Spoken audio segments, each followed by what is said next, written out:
ಇವತ್ತು ನವರಾತ್ರಿಯಲ್ಲಿ ಕಾತ್ಯಾಯಿನಿ ದೇವಿಯನ್ನು ಪೂಜಿಸಲಾಗುತ್ತದೆ. ಕಾತ್ಯಾಯಿನಿ ದೇವಿಯು ನವದುರ್ಗಿಯರಲ್ಲಿ ಅತ್ಯಂತ ಉಗ್ರ ದೇವಿಯರಲ್ಲಿ ಒಬ್ಬಳು.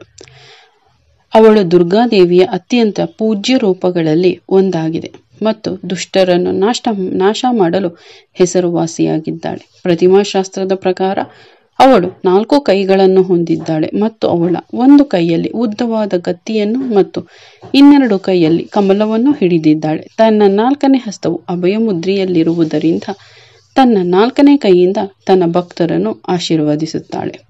ಇನ್ನು ಈ ದಿನ ಯಾವ ಬಣ್ಣದ ಬಟ್ಟೆ ಹಾಕೋಬೇಕು, ಯಾವ ಪೂಜೆಯನ್ನು ಮಾಡಬೇಕು ಮತ್ತು ಯಾವ ಕಥೆಯನ್ನು ಕೇಳಬೇಕು, ಮಂತ್ರ ಯಾವುದು ಅಂತ ಹೇಳ್ತೀನಿ ನೋಡಿ. ಕಾತ್ಯಾಯಿನಿ ದೇವಿಗೆ ಕೆಂಪು ಬಣ್ಣದ ಬಟ್ಟೆ ತುಂಬಾ ಇಷ್ಟ.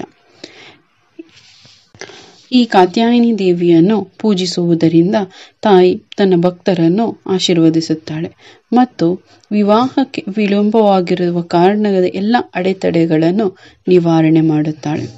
ದಂಪತಿಗಳ ನಡುವೆ ಉದ್ವಿಗ್ನತೆ ಉಂಟು ಮಾಡುವ ಎಲ್ಲ ಘರ್ಷಣೆಗಳನ್ನು ಪರಿಹರಿಸುತ್ತಾರೆ ಮತ್ತು ಅವರ ವೈವಾಹಿಕ ಜೀವನವನ್ನು ಶಾಂತಿಯುತ ಮತ್ತು ಸಂತೋಷದಿಂದ ಇರುವಂತೆ ಮಾಡುತ್ತಾರೆ.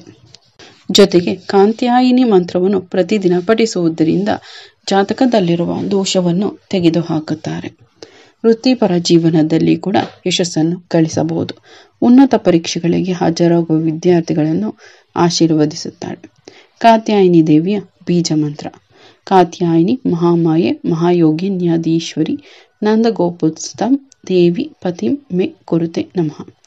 ಮತ್ತು ಈ ಮದುವೆ ವಿಳಂಬಕ್ಕೆ ಮಂತ್ರ: ಹೇ ಗೌರಿ ಶಂಕರಾರ್ಧಾಂಗಿ ಯಥ ತ್ವಂ ಶಂಕರ ಪ್ರಿಯ ತಥಾ ಮಾಂ ಕುರು ಕಲ್ಯಾಣಿ ಕಾಂತಕಟಂ ಸುದರ್ಲಭಂ. ಈ ಕಾತ್ಯಾಯಿನಿ ಮಂತ್ರವನ್ನು ಪಠಿಸುವುದರಿಂದ ಮನಸ್ಸು ಅಂದರೆ ಸಾಧನವನ್ನು ಸೇರಿಸಿ ಪಡೆಯುವುದು ಎಂದರ್ಥ. ಇದನ್ನು ಮನಸ್ಸಿನ ಸಾಧನ ಎಂದು ಕೂಡ ಕರೆಯುತ್ತಾರೆ. ಆಧ್ಯಾತ್ಮಿಕ ಕ್ಷೇತ್ರಗಳಲ್ಲಿ ಕಂಪನಗಳನ್ನು ಸೃಷ್ಟಿಸುವ ಅಪಾರ ಶಕ್ತಿಯನ್ನು ಈ ಮಂತ್ರ ಹೊಂದಿದೆ. ಇದರ ಪಠಣದಿಂದ ಬಲವಾದ ಕಂಪನವನ್ನು ಉಂಟು ಮಾಡುತ್ತದೆ. ವಿವಾಹಿತ ದಂಪತಿಗಳಲ್ಲಿ ಉತ್ಪತ್ತಿಯಾಗುವ ಸಮಸ್ಯೆಗಳನ್ನು ಪರಿಹರಿಸುತ್ತದೆ ಮತ್ತು ಸಂಬಂಧದಲ್ಲಿನ ಪ್ರೀತಿಯನ್ನು ವೃದ್ಧಿಸುತ್ತದೆ. ಇದರಿಂದಾಗಿ ಸಾಮರಸ್ಯದ ದಾಂಪತ್ಯ ಜೀವನಕ್ಕೆ ಕಾರಣವಾಗುತ್ತದೆ. ಇದು ಸಕಾರಾತ್ಮಕತೆಯ ಸೆಳೆವನ್ನು ಸೃಷ್ಟಿಸುತ್ತದೆ ಮತ್ತು ಒಬ್ಬ ವ್ಯಕ್ತಿಯನ್ನು ಅವನ ಅಥವಾ ಅವರ ದಾರಿಯಲ್ಲಿ ಬರುವ ಅಡೆತಡೆಗಳಿಂದ ರಕ್ಷಿಸುತ್ತದೆ. ಈ ಕಾತ್ಯಾಯಿನಿ ಮಂತ್ರವು 108 ಬಾರಿ ಪಠಿಸುವುದರಿಂದ ಜೀವನದಲ್ಲಿ ಯಶಸ್ಸು ಸಿಗುತ್ತದೆ ಮತ್ತು ಸೂಕ್ತವಾದ ಸಂಗಾತಿಯನ್ನು ಪಡೆಯಲು ಸಹಾಯ ಮಾಡುತ್ತದೆ. ಜೊತೆಗೆ ಎಲ್ಲ ನಕಾರಾತ್ಮಕತೆಯನ್ನು ದೂರ ಮಾಡುತ್ತದೆ. ಈ ದಿನ ಕೇಳಬೇಕಾದ ಕತೆ: ಪ್ರಾಚೀನ ಗ್ರಂಥಗಳ ಪ್ರಕಾರ ವರ್ಷಗಳ ಹಿಂದೆ ಕಾಟ್ ಎಂಬ ಋಷಿ ವಾಸಿಸುತ್ತಿದ್ದನು. ಅವನು ತನ್ನ ಸಂತತಿಯನ್ನು ಕಟ್ಯ ಎಂದು ಹೆಸರಿಸಿದನು. ಸ್ವಲ್ಪ ಸಮಯದ ನಂತರ ಕಾಟ್ಯನ ವಂಶಸ್ಥನು ಜನಿಸಿದನು.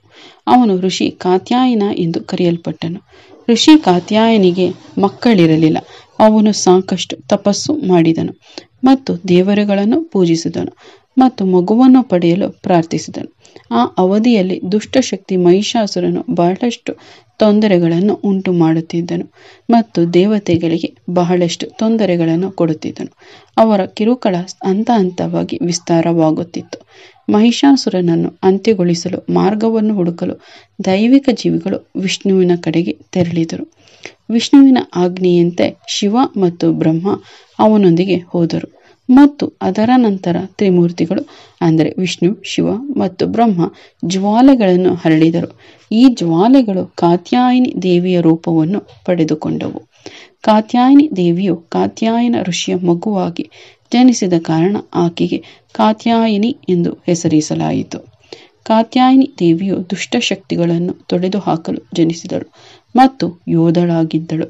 ಅವಳು 3 ಕಣ್ಣುಗಳು 18 ಕೈಗಳನ್ನು ಹೊಂದಿರುವ ಹೊಳೆಯುವ ರಚನೆಯನ್ನು ಹೊಂದಿದ್ದಳು ಮತ್ತು 1000 ಸೂರ್ಯರಂತೆ ಪ್ರಕಾಶಮಾನಳಾಗಿದ್ದಳು.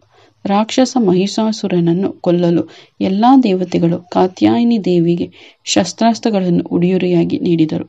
ಶಿವ ಅವಳಿಗೆ ತ್ರಿಶೂಲವನ್ನು ಕೊಟ್ಟನು. ವಿಷ್ಣುವು ಅವಳಿಗೆ ತಟ್ಟೆಯನ್ನು ಅಂದರೆ ಸುದರ್ಶನ ಚಕ್ರವನ್ನು, ವರುಣನು ಶಂಖವನ್ನು ಕೊಟ್ಟನು. ಅಗ್ನಿಯು ಬಾಣವನ್ನು ಕೊಟ್ಟನು. ವಾಯುವು ಬಿಲ್ಲು ಕೊಟ್ಟನು. ಸೂರ್ಯ ಅವಳಿಗೆ ಪ್ರತಿಭಾವಂತವಾದ ಬತ್ತಳಿಕೆಯನ್ನು ಕೊಟ್ಟನು. ಇಂದ್ರನು ಒಂದು ಕಂಪನ್ನು ನೀಡಿದನು. ಕುಬೇರನು ಅವಳಿಗೆ ಒಂದು ಗದೆ, ಬ್ರಹ್ಮ ಜಪಮಾಲೆ, ನೀರಿನ ಮಡಿಕೆಯನ್ನು ಕೊಟ್ಟರು. ಕಾಲ ಅವಳಿಗೆ ಒಂದು ಖಡ್ಗ ಮತ್ತು ಗುರಾಣಿಯನ್ನು ಕೊಟ್ಟನು. ವಿಶ್ವಕರ್ಮನು ಯುದ್ಧ ಕವಚ ಮತ್ತು ಹಲವಾರು ವಿಭಿನ್ನ ಆಯುಧಗಳನ್ನು ನೀಡಿದನು. ಕಾತ್ಯಾಯಿನಿ ದೇವಿಯು ಸಿಂಹದ ಮೇಲೆ ಏರುತ್ತಾಳೆ. ಸಕಲ ಸಲಕರಣೆಯೊಂದಿಗೆ ಮಾತೆ ಕಾತ್ಯಾಯಿನಿಯು ಮಹಿಷಾಸುರನು ವಾಸವಾಗಿದ್ದ ವಿಂಧ್ಯ ಪರ್ವತಗಳ ಕಡೆಗೆ ಮುಂದುವರಿದಳು. ಮಹಿಷಾಸುರನ ಪರಿಚಯದ ಬಗ್ಗೆ ಒಂದು ರೋಚಕ ಕಥೆ ಇದೆ. ಅವನ ತಂದೆ ರಂಭ ದುಷ್ಟಶಕ್ತಿಗಳ ಅಧಿಪತಿ. ಅವನು ಒಮ್ಮೆ ನೀರು, ಕಾಡು ಎತ್ತು ಮತ್ತು ನಿಂದಿಸಲ್ಪಟ್ಟ ರಾಜಕುಮಾರಿ ಮಹಿಷಿಯನ್ನು ತಾರಕ ಕಣ್ಣುಗಳಿಂದ ನೋಡಲಾರಂಭಿಸಿದನು.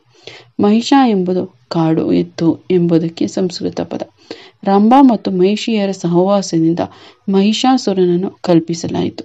ಅವನ ವಂಶಾವಳಿಯ ಕಾರಣದಿಂದಾಗಿ ಹಸುರ ಮತ್ತು ಕಾಡು ಎತ್ತುಗಳ ನಡುವೆ ರಚನೆಯನ್ನು ಬದಲಾಯಿಸುವ ಆಕೆಯನ್ನು ಅವನು ಹೊಂದಿದ್ದನು. ಮಾತೆ ಕಾತ್ಯಾಯಿನಿ ಮತ್ತು ಮಹಿಷಾಸುರ ನಡುವೆ ಭೀಕರ ಕಾಳಗ ನಡೆಯಿತು. ಕತ್ತಿಯಿಂದ ಶಿರಚ್ಛೇದ ಮಾಡಿ ಕೊಂದಳು. ಮಹಿಷಾಸುರನ ವಧೆಯನ್ನು ಆಚರಿಸಲಾಗುತ್ತದೆ ಮತ್ತು ದುರ್ಗಾ ಪೂಜೆ ನಮ್ಮ ದೇಶದ ವಿವಿಧ ಭಾಗಗಳಲ್ಲಿ ಮಹಿಷಾಸುರನ ಸಂಹಾರ ಮಾಡಿದ ವ್ಯಕ್ತಿಯಾದ ಮಹಿಷಾಸುರ ಮರ್ದಿನಿ ಎಂಬುದಾಗಿ ಕರೆಯಲಾಗುತ್ತದೆ. ಭಾಗವತ ಪುರಾಣದಲ್ಲಿ ಗೋಕುಲದಲ್ಲಿ ಯುವತಿಯರು ಮಾರ್ಗಶೀರ್ಷ ಮಾಸದಲ್ಲಿ ಉಪವಾಸವನ್ನು ಆಚರಿಸುತ್ತಾರೆ ಮತ್ತು ಶ್ರೀಕೃಷ್ಣನ ತಮ್ಮ ಸಂಗಾತಿ ಪಡೆಯಲು ಕಾತ್ಯಾಯಿನಿ ದೇವಿಗೆ ಪ್ರಾರ್ಥನೆ ಮಾಡುತ್ತಾರೆ. ಈ ಮಹಿಳೆಯರು ಭೂಮಿ ಮತ್ತು ಮಣ್ಣಿನಿಂದ ಕಾತ್ಯಾಯಿನಿ ದೇವಿಯ ವಿಗ್ರಹವನ್ನು ರಚಿಸಿ ಪೂಜಿಸುತ್ತಾರೆ ಎಂದು ಉಲ್ಲೇಖಿಸಲಾಗಿದೆ. ಈ ಸಮಯದಲ್ಲಿ ಕಾತ್ಯಾಯಿನಿ ದೇವಿಯ ಮೇಲೆ ಉಪವಾಸ ಮತ್ತು ಪ್ರಾರ್ಥನೆ ಮಾಡುವ ಯುವತರಿಗೆ ಶ್ಲಾಘನೀಯ ಸಂಗಾತಿಗಳು ಸಿಗುತ್ತಾರೆ, ಅಂದರೆ ಒಳ್ಳೆಯ ಸಂಗಾತಿಗಳು ಸಿಗುತ್ತಾರೆ ಎಂದು ನಂಬಲಾಗಿದೆ. ತಮಿಳುನಾಡಿನಲ್ಲಿ ದೇವಿ ಕನ್ಯಾಕುಮಾರಿ ಕನ್ಯೆಯ ದೇವತೆಯನ್ನು ಮಾತೆ ಕಾತ್ಯಾಯಿನಿಯ ಸಂಕೇತವೆಂದು ಹೇಳಲಾಗುತ್ತದೆ. ಪೊಂಗಲ್ ಸಮಯದಲ್ಲಿ ಅವಳನ್ನು ಪೂಜಿಸಲಾಗುತ್ತದೆ. ಅದು ಹೆಚ್ಚಿರವಾಗಿ ಸಮನ್ವಯಗೊಳಿಸುತ್ತದೆ. ಇದು ಕಾತ್ಯಾಯಿನಿ ದೇವಿಯನ್ನು ಪೂಜಿಸುವುದು ಮತ್ತು ಈ ದಿನ ಪೂಜಿಸುವುದರಿಂದ ವಿವಾಹಿತ ದಂಪತಿಗಳಿರುವ ಜಗಳ ಸಂಘರ್ಷ ಎಲ್ಲ ದಿವಾರಣೆ ಆಗುತ್ತೆ ಮತ್ತು ಮದುವೆ ಆಗದವರಿಗೆ ಮದುವೆ ಆಗುತ್ತೆ. ಇದಿಷ್ಟು ಕಾತ್ಯಾಯಿನಿ ದೇವಿಯ ಪೂಜೆ ಹೇಗೆ ಮಾಡಬೇಕು ಮತ್ತು ದಿನ ಯಾವ ಮಂತ್ರ ಹೇಳಬೇಕು ಕೇಳಬೇಕಾದ ಕತೆ. ಇನ್ನು ಹಿಂದೆ ನಾನು ಪ್ರತಿದಿನದ ವಿಡಿಯೋಗಳನ್ನೂ ಅಪ್ಲೋಡ್ ಮಾಡಿದ್ದೀನಿ, ಯಾವ ಕತೆ ಕೇಳಬೇಕು ಅಂತ. ಜೊತೆಗೆ ಮುಂದೆನೂ ಅಪ್ಲೋಡ್ ಮಾಡ್ತೀನಿ. ಅದು ನಿಮಗೆ ಸಿಗಬೇಕು ಅಂದರೆ ನನ್ನ ಚಾನಲ್ನ ಸಬ್ಸ್ಕ್ರೈಬ್ ಮಾಡ್ಕೊಳ್ಳಿ. ಹಾಗೆ ಪಕ್ಕದಲ್ಲಿ ಕಾಣೋ ಬೆಲ್ ಐಕಾನ್ ಮೇಲೆ ಕ್ಲಿಕ್ ಮಾಡಿ ಆಲ್ ಅಂತ ನೋಟಿಫಿಕೇಶನ್ ಸೆಲೆಕ್ಟ್ ಮಾಡಿ. ಈ ವಿಡಿಯೋ ಇಷ್ಟ ಆಗಿದ್ದರೆ ಲೈಕ್ ಮಾಡಿ. ಹಾಗೆ ಓಂ ದುರ್ಗಾಯಿ ನಮಃ ಅಂತ ಕಮೆಂಟ್ ಮುಖಾಂತರ ತಿಳಿಸಿ. ವಿಡಿಯೋ ಇಷ್ಟ ಆಗಿದೆ ಅಂತ ಭಾವಿಸ್ತೀನಿ. ಇಷ್ಟ ಆಗಿರೋ ಲೈಕ್ ಮಾಡಿ. ಹಾಗೆ ನನ್ನ ಚಾನಲ್ ಯಾರು ಸಬ್ಸ್ಕ್ರೈಬ್ ಮಾಡದೆ ನೋಡ್ತಾ ಇದ್ದೀರಾ ಅವರು ಸಬ್ಸ್ಕ್ರೈಬ್ ಮಾಡ್ಕೊಳ್ಳಿ. ಕೇಳಿದ್ದಕ್ಕಾಗಿ ಧನ್ಯವಾದಗಳು. ಮುಂದಿನ ವಿಡಿಯೋದಲ್ಲಿ ಸಿಗೋಣ.